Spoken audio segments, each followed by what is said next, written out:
Storms that will move out the way, and trials will come to only test my faith. What is the purpose of life according to Islam? Why were we created? Dr. Shaber Ali, a modern Muslim scholar, answered it. May 28, 2017.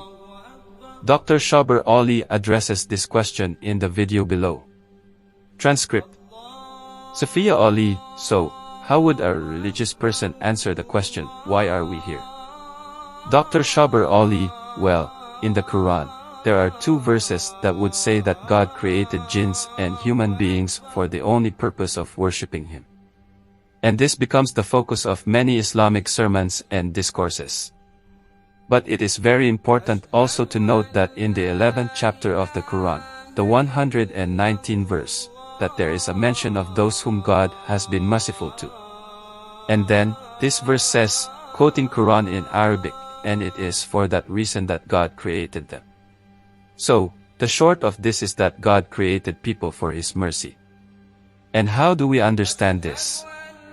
Sophia Ali, so, what does that mean? Dr. Shaber Ali, it would mean that God is so mercifully, so abounding in mercy that in fact this mercy needs to be applied somewhere. Because who's God going to be merciful to if God is all alone? Well, He created creatures to be merciful to them and human beings in particular so that He can be merciful to them.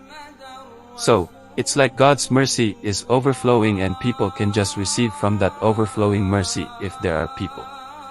So, we should put the 2 together and say that, yeah, there are verses that would say that God created people to worship Him. And now there's a verse that says that God created humans for His mercy. And we could say that God created humans to worship Him. And so, to receive His mercy. Just as we have to go to the water fountain to get that water, in a similar way, we have to come to God to get His mercy. And the way to come to God, the way to approach God is through prayers. But even so, there are people who didn't quite approach the fountain, but he, she, it may get some of the drizzles or the moisture from around the fountain. Sophia Ali, that's so beautifully put. End of quote. How should I respond? The Muslim scholar emphasized on 2 reasons based on Quran why we are created, and these are: 1. To worship God. 2. For Allah to be merciful. Yet note how it contradicts by saying, for the only purpose of worshipping Him. Only purpose. 1 purpose only, that is to worship Him, yet Quran provided 2 purposes. So it's clear contradiction. If there is only 1 purpose of why we are created, then why do we eat, poop, work, etc.? Is that not purposes of life too as secondary? By this, the Islamic narrative on the purpose of life shatters in clear inconsistent rhetorics. Thank you.